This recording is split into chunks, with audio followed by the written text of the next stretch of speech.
Capital social, univers, réemploi. Bienvenue dans l'émission Permacap. Aujourd'hui, nous explorerons les dynamiques communautaires et culturelles au cœur de la chaleureuse petite cité de caractère de Malétroit. Dans ce cadre enchanteur, nous plongerons au cœur de l'association Rouage, pionnière du réemploi responsable. Vous découvrirez comment la ressourcerie Rouage, ancrée dans l'histoire et l'énergie commerciale de Malétroit, devient le moteur d'une communauté active et engagée. Explorez les rouages qui font vibrer la ville tout au long de l'année. Cette émission met en lumière le rôle essentiel de Rouage dans la vie de Malétroit en mettant en avant son impact sur le capital social de la ville. Plongez dans des projets collaboratifs, des rencontres communautaires et des événements culturels qui font de Malétroit un lieu où le réemploi devient une source d'inspiration. Rejoignez-nous pour un voyage au cœur de l'engagement communautaire et du réemploi Malétroit. Suivez la ressourcerie Rouage, ensemble pour un réemploi responsable, pour découvrir comment cette charmante ville devient un modèle de durabilité et de connexion sociale. Connectez-vous à l'émission et devenez un rouage de ce mouvement pour un réemploi responsable.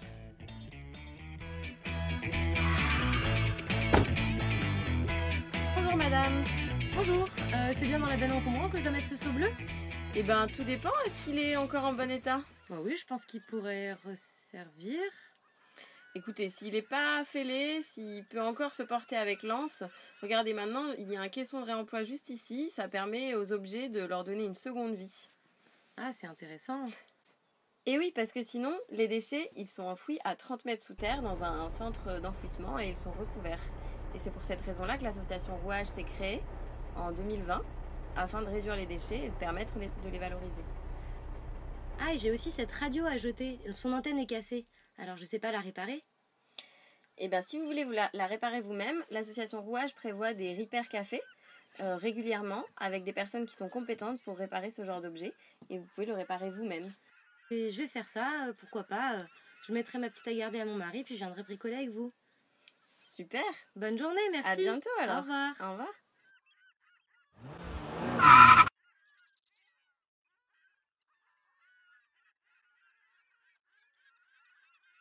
Le début de l'aventure, ça part de deux amis, collègues qui ont envie de créer une structure d'éducation populaire dans l'économie sociale et solidaire qui est viable sur un territoire et qui s'inscrit sur un territoire et qui participe au développement de ses ressources. Du coup, ça date de 2018. On découvre le monde des ressourceries avec Marie Bienvenue, l'une des deux cofondatrices, la deuxième c'est moi, et du coup on se dit c'est vraiment intéressant ce projet, on peut y faire plein de choses, vraiment la ressourcerie comme outil pour mobiliser des gens, pour se rencontrer des gens. Donc c'est cette volonté-là, avec vraiment une volonté de créer de l'emploi. C'est vraiment ça, on se dit la ressourcerie c'est un outil pour faire plein de choses. On a des amis qui sont venus s'installer en Bretagne, on était tous les deux en Bretagne, et on s'est dit il n'y en a pas là-bas, c'est vraiment l'occasion d'y aller, de rouvrir une zone blanche, ça s'appelle, quand il n'y a pas de service pour la population. J'ai travaillé dans une ressourcerie en 2018 en Creuse, et je me rappelle que j'étais au tri des objets, du coup j'ouvrais un sac noir avec plein de choses dedans, et j'étais là, mais c'est génial, c'est Noël tous les jours quand on travaille à la ressourcerie, parce qu'il y a tout le temps une découverte d'objets, on ne sait pas sur quoi on va tomber, et voilà, ce moment-là était un peu... et en fait, on trie les choses, on les organise, on les range et on rend service aux gens. Enfin, voilà, c'était un peu ce moment-là où je me suis dit, mais c'est extraordinaire ce métier, quoi. Ici, c'est donc Rouage, la ressourcerie de Bassin du Malétroit, qui est présente tous les mercredis matins de 9h à midi pour l'instant, dans un caisson qui est mis à disposition par l'Oustabrousséland Communauté, du coup la communauté de communes, le PCI, qui gère les déchets. Donc c'est un caisson qu'on ouvre que le mercredi matin, on sort la tonnelle, les tables, les caisses, et on accueille les usagers et usagères de la déchetterie qui, pour la plupart, nous connaissent et nous apportent des objets pour lesquels ils voudraient donner une seconde vie. Et nous, on leur propose de les récupérer. Et d'autres qui ne nous connaissent pas, on va les voir dans leur voiture et on leur dit nous, on est là. Si jamais vous avez des objets qui peuvent encore servir, vous pouvez venir nous voir et nous les donner. Voilà un peu la posture. Et on est aussi formés, enfin les bénévoles ont une petite formation au tout début sur toutes les bennes, parce qu'il y a quand même plus d'une bonne dizaine de bennes différentes. Du coup, il faut savoir plein de choses sur où vont chaque objet. Donc il y a aussi on sensibilise aussi les gens sur comment trier à la déchetterie. Donc ça fait un peu du monde en plus pour répondre aux questions, parce que quand il y a beaucoup de gens, les agents ne sont pas souvent assez nombreux. Donc voilà, ça fait aussi un peu de sensibilisation sur la gestion des déchets. Le plus gros défi auquel l'association Rouage, la ressourcerie du bassin de vie de Malétroit fait face, c'est un manque de local. Du coup, c'est un défi ça fait 2 ans et demi qu'on est dedans et on est sur le point de trouver des solutions, mais on n'a toujours pas trouvé de solution adaptée. Et c'est un défi que partagent énormément de ressourceries et plus largement les structures de l'ESS, c'est l'accès au foncier, l'accès aux bâtiments pour pouvoir développer les activités nécessaires. Donc ça, c'est le défi majeur, c'est pouvoir avoir l'espace nécessaire et adapté pour proposer un service de qualité sur le territoire. En 2021, lors d'une observation en déchetterie, pendant notre phase d'étude d'action, on a observé qu'on pouvait, sur une année, détourner en l'état, donc sans les réparer, 160 tonnes d'objets. Et donc, pour donner une mesure de ce qu'on fait, nous, aujourd'hui, donc c'est juste sur la déchetterie de Séran, et nous, avec Rouage, en 2022, une année d'ouverture complète avec 70 mètres carrés de vente, on a détourné 5,5 tonnes. Donc, la marge est énorme. Sachant qu'on est présent une demi-journée par semaine à la déchetterie, donc il y a plein de choses qu'on ne peut pas sauver. Mais on fait autre chose. Pour l'instant, on ne détourne pas des grosses masses de déchets, mais on agit sur d'autres points. C'est une question qui est juste posée, aménagée. On a mis des étagères dedans, tu vois, qu'on a acheté. Les caisses, c'est des caisses qu'on a achetées à Recycle Logistique. C'est une entreprise à Séran qui recycle du plastique. Donc, c'est des caisses d'abattoir, en fait. Qui étaient censées être détruites pour redevenir des billes de plastique pour après refaire des caisses. Et nous, en fait, on les récupère parce qu'elles ont juste un petit accroc. Et donc, ça passe pas dans les normes j'imagine, d'hygiène pour un abattoir. Mais pour nous, ça passe très bien. Et du coup, c'est un prix dérisoire et c'est juste à côté. Et c'est des super caisses qu'on dit gerbables, qui s'empilent. Ouais, elles sont super, ouais. Donc voilà, bon, ça, c'est les petits investissements de départ pour que l'asso vive, quoi. Et après, on va valoriser le vendredi matin, du coup, à la boutique. On fait une petite sélection. Là, j'ai commencé une petite sélection à embarquer pour vendredi. Et on sait ce qu'il y a dans la boutique, où est-ce qu'il y a des trous, qu'est-ce qui n'a pas été renouvelé régulièrement. Et ce qui déborde aussi ici, c'est-à-dire souvent la vaisselle. Et on a énormément de vaisselle. C'est un objet qui a une obsolescence comment on appelle ça, de la mode, enfin... Il y a l'obsolescence programmée qui rend les objets abîmés, défectueux au bout d'un certain temps, mais il y a aussi le fait que la mode est de passage, et du coup on appelle ça aussi l'obsolescence de la mode, ou je sais plus le terme exact, et que du coup il y a des vaisselles de certaines époques qu'on a plus envie de manger dedans parce que c'est plus la mode, quoi. Un peu comme la fast fashion. Monsieur, madame, tout le monde, ils viennent jeter leurs déchets, n'importe lesquels, quand ils font un déménagement, et du coup c'est un lieu aussi où les gens passent du temps pour discuter, c'est un lieu social, c'est un lieu de rencontre. Il y a des petits papis qui viennent toutes les semaines avec leurs objets bien triés et qui rencontrent leurs voisins et qui papotent avec eux. Ah, ça c'est pour nous. Ça se gare là. Souvent ça se gare au milieu du chemin. Ouais. C'est vrai que dans la maison, il y a sûrement beaucoup de choses à recycler. On a un aspirateur, je pense qu'il fonctionne encore, mais il est quand même un peu poussif. Là. Alors je sais pas. Puis comme on en a 2 ou 3, il est vieux celui-là, donc il sert jamais. Okay, merci. Le mercredi matin, il faut venir. Donc on a profité parce qu'on avait, depuis le temps qu'on est là, il y a 50 ans qu'on est dans la maison, il y a des choses que... Et puis bon, on a plein de choses électriques, mais qui ne fonctionnent plus parce que soit ils sont trop vieux ou d'autres peut-être qui peuvent être recyclés, mais on n'arrive pas à se faire réparer les choses. D'accord. Hein. Donc très bonne initiative. Oui, ça c'est très bien. Okay. Moi, je trouve qu'il devrait y avoir plus de choses. On collecte tous les petits objets d'une maison. Donc tout sauf les meubles, les vêtements et les gros blancs. Les gros blancs, c'est les gros électroménagers. Frigo, four, machine à laver, voilà. Donc tout le reste, c'est vaisselle, bibelot, jeux, jouets, papeterie, quincaillerie, bâti jardin, livres, culture, DVD.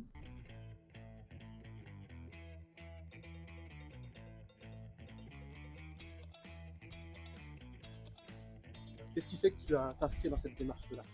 Moi, je pense que naturellement, j'irais vers le recyclage et vers les endroits où il y a des objets que les gens rejettent. Et vu qu'il y a une association qui fait ça, bah, je me lie au projet et je trouve ça évident qu'il faut essayer de ne pas remplir les poubelles au maximum comme on fait de plus en plus. Et si tout le monde essaye de faire un peu, les poubelles, on va moins les remplir, on va moins enfouir sous terre beaucoup d'objets. Et je pense que c'est nécessaire de cesser la surconsommation comme ça. Et c'est en voyant tout ce qu'on peut récupérer qu'on a moins envie et qu'on réfléchit avant d'acheter. Et du coup, le fait d'être dans une association comme ça, ben, on y réfléchit. On a une autre vision des choses quand on est dans un magasin qui a que du plastique partout. On sait où ça part après, on sait la durée de vie. Et on apprend aussi aux gens qui sont à la déchetterie, qui viennent nous déposer des objets, on leur apprend que donner une deuxième vie aux objets, c'est quand même hyper important, plutôt que de les bazarder pour en racheter des neufs. Juste pour vous montrer ça, si ça vous intéresse ou pas, sinon je la jette. Elle est toute seule? Elle est toute seule. Après, j'ai des petites choses à vous donner. Bah, elle est sympa, mais on en a beaucoup à écouler en ce moment. Donc, ouais. Okay. C'est de l'autre côté là-bas au bois. Ah oui, ouais. En fait, la facilité, ce serait d'arriver à la déchetterie et de se dire j'aime pas l'objet, donc je le jette. Donc, si quelqu'un veut le récupérer, en fait, bah, je tourne la tête, je l'ai pas vu et ça part à la poubelle. Donc, notre rôle, c'est d'interférer entre la voiture et la benne et de récupérer l'objet en disant ça vous plaît pas, ça me plaît pas, mais ça plaît à quelqu'un d'autre. Donc, on va le remettre en circuit et ça part pas à la benne. C'est... Bah non, ah non, c'est la tasse, c'est le... Vous pouvez mettre, voilà. Okay. Ça, c'est le poivrier. Ah oui, donc c'est cette café, sel, poivre, bougie, déco de table un peu. Ah oui, là-dedans c'est la suite, ok. La suite. Non, on peut laisser quelques papiers journal. Hein, parce que... Ah oui, bah là, il y a d'autres trucs de vaisselle. Franchement... Je suis arrivé en juin 2022 à Malétroit. Et du coup, j'ai connu directement, dès le même mois, la ressourcerie. Ça m'a direct plu et j'ai été bénévole. Je vois pas ça comme un métier, moi je vois ça comme un plaisir en vrai. Plus un côté plaisir, faire de la valo, rencontrer des gens, être curieux parce que on est amené à voir plein d'objets différents, donc voir ce qui peut être valorisé. Du coup, quand je viens ici, j'arrive avec le sourire parce que je sais que je vais faire des nouvelles rencontres. Je vais avoir des nouveaux objets à valoriser. On est bénévole, donc à partir de là, bah moi je suis en service civique, donc il y a quelque chose qui change. Mais pour les bénévoles, si on est là, c'est surtout parce que bah, c'est le plaisir, la rencontre, voir des objets qui sortent de nulle part. Pour le coup, j'ai appris beaucoup de choses en étant bénévole. Et maintenant, en service civique, j'en apprends encore plus sur l'envers du décor. C'est énorme en vrai, je n'imaginais pas ça du tout. Je vois ça comme un plaisir, mais il y a un vrai enjeu dans le sens où on récupère des objets, on leur redonne une vie, une deuxième chance pour plaire à d'autres personnes.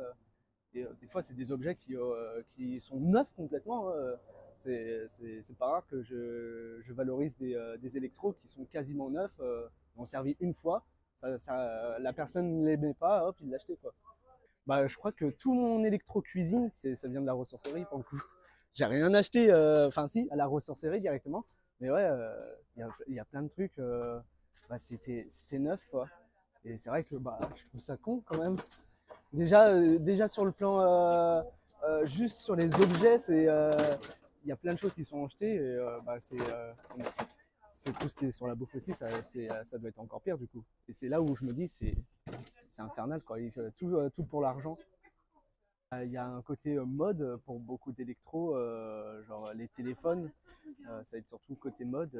Une fois qu'il y a un nouveau qui sort, ils vont jeter directement alors que bah, le téléphone, il a encore, la batterie elle tient encore, les caméras tiennent encore. Enfin, c'est vrai que là-dessus, bah, les gens ils vont jeter parce que c'est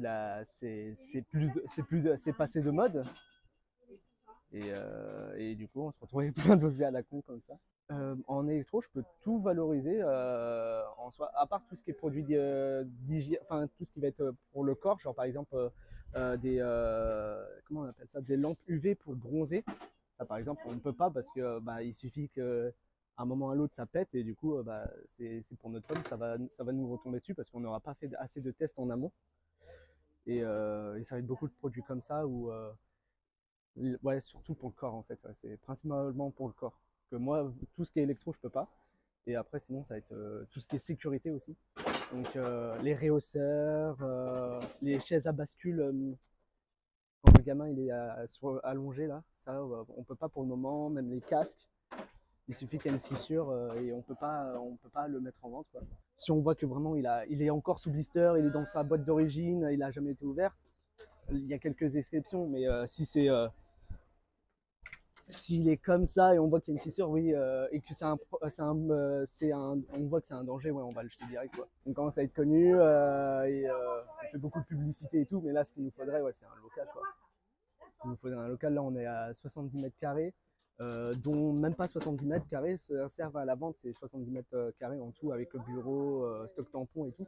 Là, il nous faudrait un énorme local pour justement pouvoir ramener encore plus d'objets et leur donner à tous une seconde chance d'être achetés pour des personnes qui en ont vraiment besoin pour le coup. Il y a d'autres défis de fédérer des gens autour du projet pour créer une communauté bénévole, de fédérer aussi des usagers autant à la déchetterie que dans la boutique, de convaincre des institutions qui savent que c'est important mais qui c'est pas leur priorité politique.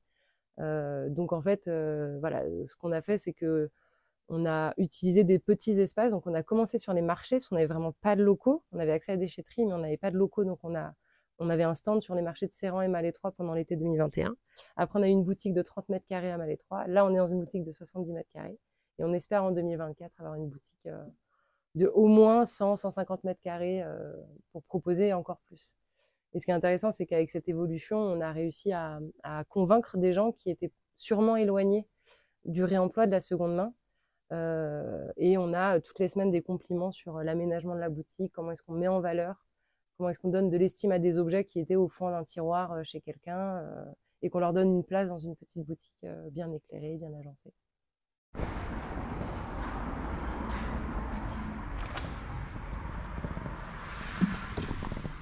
Bonjour monsieur, bienvenue à la ressourcerie de Malétroit. Voilà, et bien vous avez ici des objets de toutes sortes, plutôt décoration. Ici, ce sont des objets qui n'ont pas été vendus et ne seront pas vendus, visiblement, ça fait longtemps qu'ils sont là. Donc ils vont repartir vers la déchetterie. Ici, vous avez tout ce qui est jardinage, voilà, en gros. Ici, toute la quincaillerie, bricoleur, vous trouverez peut-être votre bonheur. Et par ici, donc, des vases, ici et en bas. Et puis, la papeterie. Et puis, en fait, toutes les peintures qui peuvent servir aux enfants pour bricoler, pour occuper les mercredis. Les bijoux. Le bricolage des dames avec leurs tricots. Les objets qui sont avec un petit peu plus de valeur, qui sont mis sous clé parce que, malheureusement, nous avons été volés dans certains cas. Donc, voilà, on se défend comme on peut. Ensuite, ce sont les bibelots. Les bibelots. Et donc, vous voyez, en ce moment, on est près de Noël, donc on a une crèche. Là, c'est tout ce qui est tissu, donc mercerie, voilà, hein, des têtes, des coussins, en bas les cadres. Et ici, l'espace des enfants. Les livres pour enfants, les jeux en DVD. Et puis, on a mis ça à hauteur d'enfant parce que les enfants, ils aiment bien. Ils connaissent le petit coin. Ils viennent et puis ils viennent chercher la petite voiture qui leur plaît, par exemple. Voilà. Et ensuite, nous avons ici un rayon livre, hein, ici un rayon CD. Les DVD sont derrière. Et la caverne d'Ali Baba de la vaisselle. Quelques chaussures, voilà, la salle de bain, et puis tout ce qui est vaisselle. Caverne d'Ali Baba, vraiment.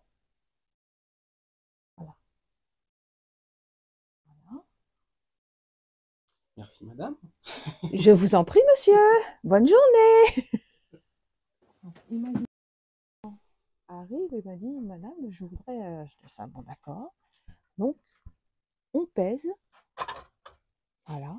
Donc là, ça fait 600 grammes. Et là, la délimitation, enfin,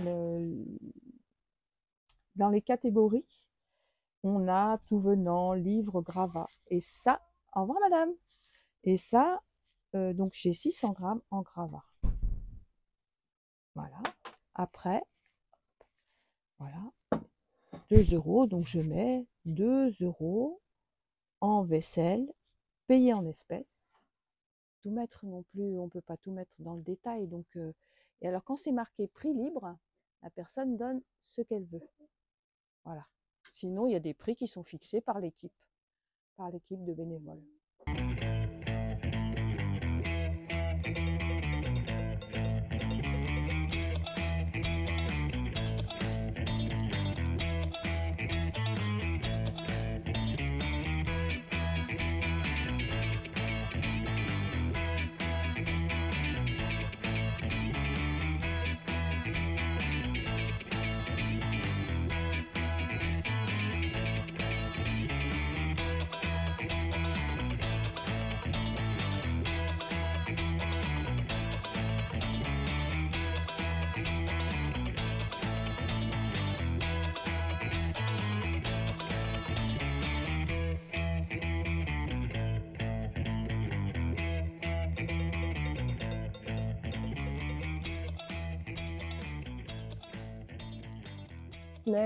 Elle récupère des jouets. Elle est à Tsem, je crois. Elle s'occupe des enfants. Et du coup, elle prend régulièrement des choses qui manquent pour faire des guirlandes de nounours, pour décorer sa salle de jeu et tout ça. On a aussi Sabine qui est bénévole et qui, elle, travaille dans un collège qui, à force d'en parler avec les profs, a réussi à faire en sorte qu'il y en ait certains qui sortent des murs de l'école et qui viennent visiter la boutique avec les enfants. Donc ça, c'était super. Voilà, il y a quelques exemples comme ça qui permettent de toucher, ou un adhérent, un des premiers adhérents de l'asso, qui est venu nous demander de faire des lots pour la kermesse de l'école publique. Parce qu'en fait, à toutes les kermesses, les enfants ont des jouets qui viennent directement de l'autre bout du monde, suremballés, qui se cassent au bout des 30 minutes de la kermesse. Et du coup, nous, cette année, on va mettre de côté 200 lots pour la kermesse, et du coup, ça sera des lots réemployés. Une ressourcerie, c'est un outil au service du territoire. Donc, c'est ce qu'on explique dans notre brochure. C'est un outil qui a, bon, pour vision première et en haut de l'iceberg, c'est de réduire les déchets, ou en tout cas de les éviter. Après, ça va être un outil pour créer du lien. Du coup, pour ça, on a par exemple les Ripper Café, tous les premiers samedis de chaque mois au Passe-Temps, donc chez nos voisins voisines, l'espace culturel de Malétroit, où l'idée c'est d'apprendre à réparer un objet. C'est pas un service rendu, c'est un lieu où on échange les savoirs. Donc ça crée du lien entre les gens, et c'est un succès fou. C'est surpeuplé pendant 2 heures et tout le monde bidouille là-dedans. Après, créer du lien avec les acteurs du territoire, comme par exemple avec la kermesse de l'école publique. Et voilà, enfin, les principes que nous, on a portés et qu'on a explicités dans la charte de valeurs de l'asso, et du coup qu'on fait vivre au quotidien, tels que l'accueil inconditionnel, l'accessibilité des prix, tisser un réseau sur le territoire. C'est issu de nos expériences de vie dans l'éducation populaire, dans le monde de l'économie sociale et solidaire. À notre dernière AG, Assemblée Générale Extraordinaire, qui a eu lieu la semaine dernière, il y a eu une nouvelle élection de coprésidents qui sont que des gens du coin, parce que du coup, le projet a été porté par deux porteuses de projet plus 2 coprésidentes, et on était un peu hors sol. On est arrivé ici, et le temps de faire connaître le projet. Bref, en tout cas, là, voilà, il y a une toute nouvelle gouvernance. On a créé notre propre gouvernance. On a réécrit notre règlement intérieur de comment on décide ensemble. Et ça, c'est un peu l'arrière du décor. Mais pour qu'il y ait une organisation collective et que chacune se sente entendu, écouté, reconnu, et puisse prendre des initiatives, donner la voix, laisser la place à l'erreur, laisser la place à expérimenter. Et c'est ce qu'on fait ensemble là depuis 2 ans avec l'équipe bénévole qui est surmotivée à la ressourcerie. Un moment touchant d'une dame qui vient pas souvent à la boutique, mais qui me dit ah bah j'ai cassé mon saladier, alors je voulais aller à Super U, bon, bip la marque, je voulais aller dans un grand magasin pour acheter un nouveau saladier, mais je me suis dit qu'avant j'allais passer à la ressourcerie pour voir s'il n'y en avait pas un, et elle en a trouvé un à son goût. Donc voilà, ça c'est rendre accessible la seconde main en bas de chez les gens, donc dans la rue, des gens qui sont à Malétroit, on passe par là. En fait, souvent les gens ils passent par là et ils disent ah oui c'est vrai que j'avais besoin de ça. Voilà. Donc c'est comme ça qu'on peut changer les pratiques de consommation. C'est en rendant accessible la seconde main, la rendre jolie.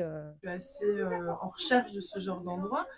Donc je suis un peu les recycleries dans les différentes villes qu'il y a autour de moi.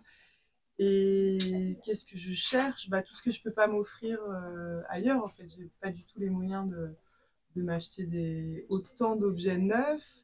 Non seulement j'ai pas les moyens, en plus j'en ai pas envie. J'ai pas envie d'acheter du plastique neuf, j'ai pas envie d'acheter du Made in China neuf, j'ai pas envie de participer à ça. Donc soit j'achète pas, et si je trouve en recyclerie, et ben là je peux me le permettre, et ça me fait un peu moins culpabiliser d'acheter du plastique qui sort de la poubelle ou que des gens ont donné.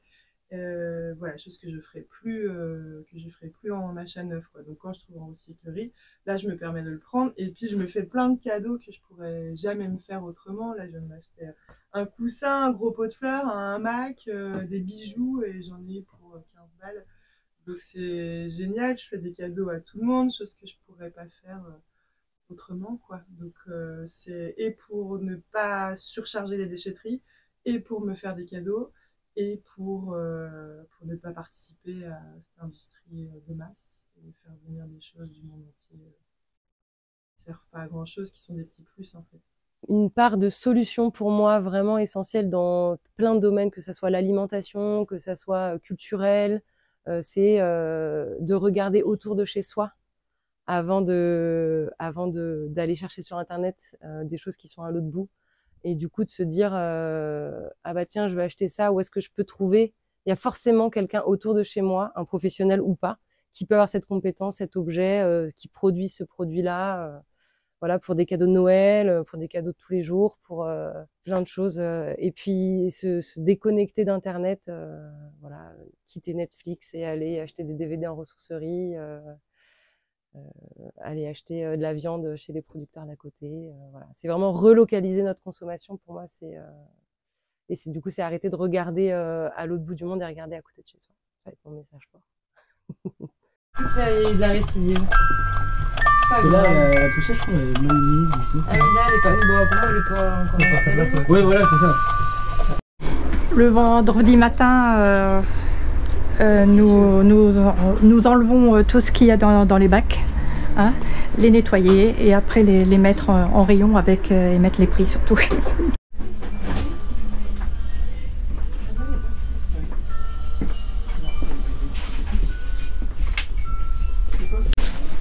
Ça consiste en quoi en fait la valorisation concrètement?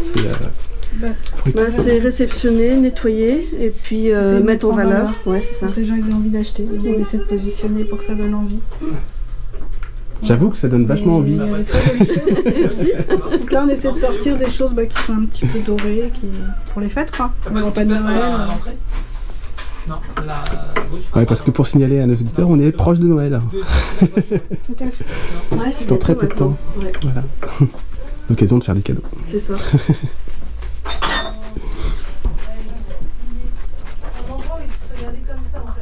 Au lieu d'acheter dans les magasins, et voilà, ça permet de remettre pas en route, mais qu'est-ce que je dirais, en circuit. En circuit, ouais, les objets. Il y a vraiment des jolies choses, hein. Puis la vaisselle, tout à 50 centimes, enfin, sauf ce qui est marqué, donc les gros plats, mais sinon on peut se faire plaisir pour pas grand chose, hein. En plus. Je suis nouvelle depuis 2 ans à Malétroit, et ça permettait de rencontrer des gens. Et puis faire une action en même temps, voilà, remettre les objets en circulation, ça me plaît bien, hein, donc mélanger les deux. Et toi? Même raison, moi je suis arrivée au mois de juillet, donc c'est récent. Et puis l'occasion de rencontrer du monde, et puis ça fait moi très longtemps que j'achète en dépôt-vente, en ressourcerie, en brocante. Parce que acheter du neuf, quand on voit tout ce qu'on peut avoir, donc c'est une occasion de donner une deuxième vie aux objets. Et c'est chouette. Et puis les gens qui viennent sont super sympas. Enfin, au niveau de la vente, c'est vraiment... Complètement inutile pour pouvoir faire la promotion de leur marque. Et du coup, on se retrouve avec ça sur les bras et on doit gérer la production de déchets des grosses entreprises, quoi. Donc moi, ça me met un peu en colère. Mais bon, on va trouver des solutions. Il y en a encore là-dedans. Ouais. Là, je vais tester et pas tester en même temps cette scie circulaire parce que c'est un peu dangereux pour la boutique. Et je regarde déjà s'il y a tous les éléments qui vont avec. Et je regarde s'il y a tout ce qu'il faut pour la sécurité, donc le carter qui est fonctionnel déjà. Et ça va s'arrêter là avec celui-là et mettre un post-it pour dire qu'il faudra tester hors valo. Voilà, parce que c'est trop dangereux pour le tester maintenant. Et j'ai pas l'équipement pour.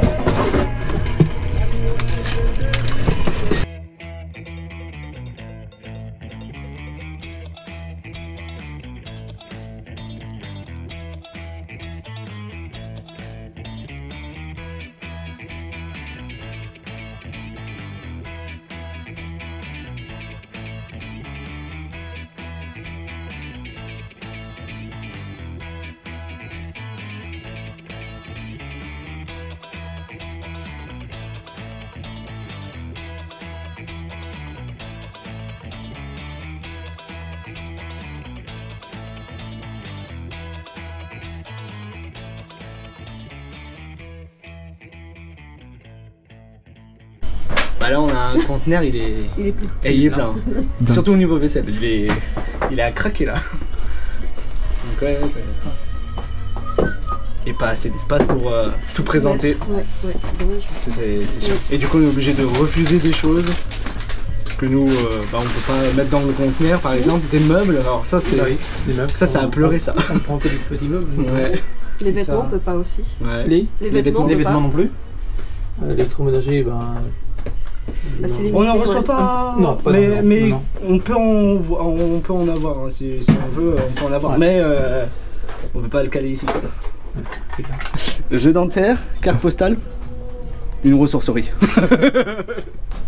Il y a une promesse de, on espère ne pas être, enfin, moi j'ai vraiment une intention de ne pas être moralisatrice dans la consommation. Il y a quelque chose comme ça de dire c'est complexe de aujourd'hui comprendre tous les tenants et les aboutissants de la solution, et en fait on n'a pas la solution. En tant que ressourcerie, on considère plus qu'on est un pansement sur une hémorragie. À 5,5 tonnes de déchets détournés, c'est pas grand chose, mais voilà, on est un pansement sur une hémorragie, et du coup l'idée c'est de l'éducation populaire, c'est d'apprendre ensemble à faire autrement, et en toute modestie et sans morale. Voilà, c'est un peu ça l'esprit qu'on a essayé de porter avec Marie et qu'on continue.